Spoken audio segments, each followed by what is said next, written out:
ನೋಡಿ ಗೌತಮ ಮಂಟಪ ಶ್ರೀರಂಗಪಟ್ಟಣ ನೀವೆಲ್ಲ ನೋಡಿದ್ದೀರಾ. ತೋರಿಸ್ತಾ ಇದ್ದೀನಿ ಕಾವೇರಿ ಹೊಳೆ ಯಾವ ರೀತಿ ಹರಿದೋಗ್ತಾ ಇದೆ ಅಂತ.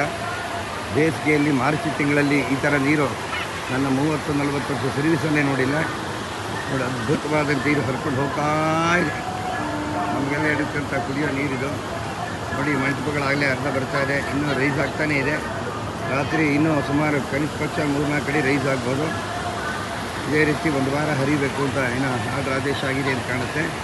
ಕಾವೇರಿ ನೀರು ನೋಡಿ ಎಲ್ಲರೂ ಒಂದು ನೋಡಿ, ನಿಮಗೆಲ್ಲ ಬೇಕಾದರೆ ಕಾವೇರಿ ನೀರು ಕುಡಿಯುವ ನೀರು ಈ ತಿಂಗಳು ತುಂಬ ಈಗಾಗಲೇ ಎಲ್ಲ ಕಡೆ ಜನ ನೀರೇ ಇಲ್ಲ. ನಮಗಿದ್ದಂಥ ಕನ್ನಂಬಾಡಿ ಕಟ್ಟೆಯಿಂದ ಕಾವೇರಿ ಹರಿದು ತಮಿಳುನಾಡು ಕಡೆ ಹೋಗ್ತಾ ಇದ್ದಾವೆ.